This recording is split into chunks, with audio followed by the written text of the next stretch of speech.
Okay, guys, so I removed the background already, and the next thing we're going to do is utilize the vanishing point filter to apply a horizontal wood grain on this surface and on this surface. So make sure you watch that, the basic of the vanishing point and how it works before you actually try it here. So when I go to open up my material. Okay, so here's my materials, and when you pick a wood, you want to pick something that is more grainy, something that has more texture to it, because then it makes your image look more realistic.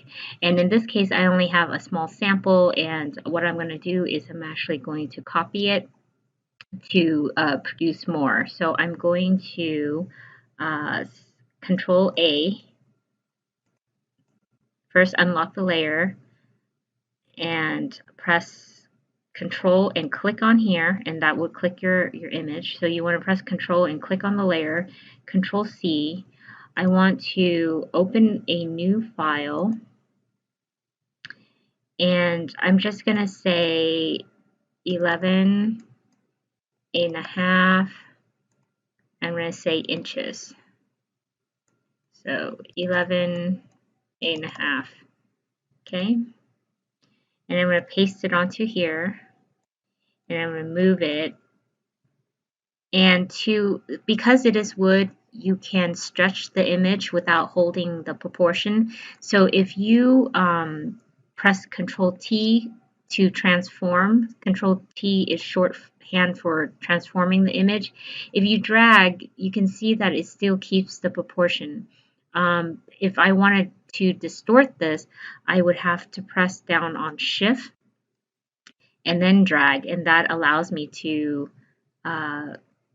make it where I can distort it. And now if I wanted to copy to create more of it, I'm gonna click on it.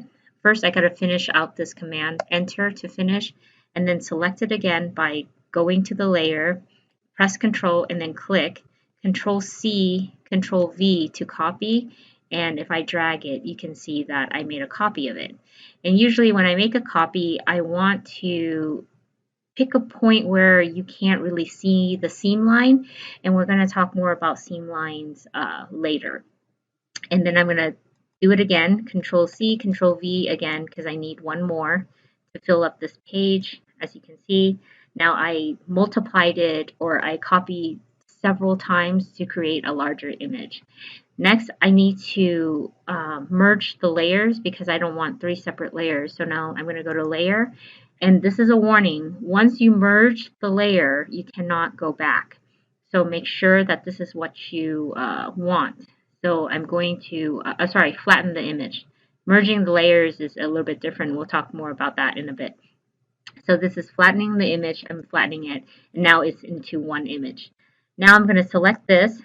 I'm going to say Control C, and I'm going to go ahead and just leave it for now and go over to my other file, okay, and Control V to paste on it, because there it is. I'm going to turn it off for a little bit, okay.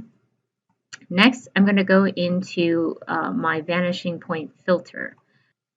So make sure that you're on the background layer, okay, before you go up to filter and vanishing point. And once you press on that, this is what you're going to get, okay. And you want to click and find the other point to kind of where it is. Click, click, and you're going to have to zoom out a little bit. Click down to here. Okay.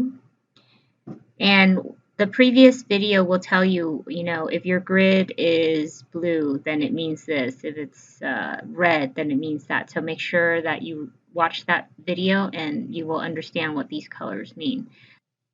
So guys, I redid my vanishing point, and as you can see in the previous video, it was yellow. Your goal is to get it to be blue. So something was a little off, so I redid it, and here you can see it's blue. So guys, once you get to this corner, you want to wrap it onto this side. So you're going to find the vanishing point. Basically, you're going to click on here and find this point right here. Because I already did it, so it's on this side, but yours would be on this side. And you're going to press down Control and you're going to drag it over. And you might get a red grid, and that means that something's off. And like if I toggle this, you see how it's red. It's saying that, you know, the plane is off. So you have to adjust it until it is blue. So blue is what Photoshop deemed that is correct. And then of course on this side too.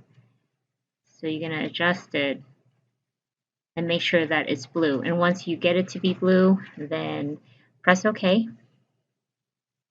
Okay, and now you're going to go to your wood image, go there, click on the layer, press Control, select Control C, okay, turn it off, Control D to deselect, go to your background, go to your filter, vanishing point, Control V to paste, and now click it into here, and as you can see, it's wrapping to the other side.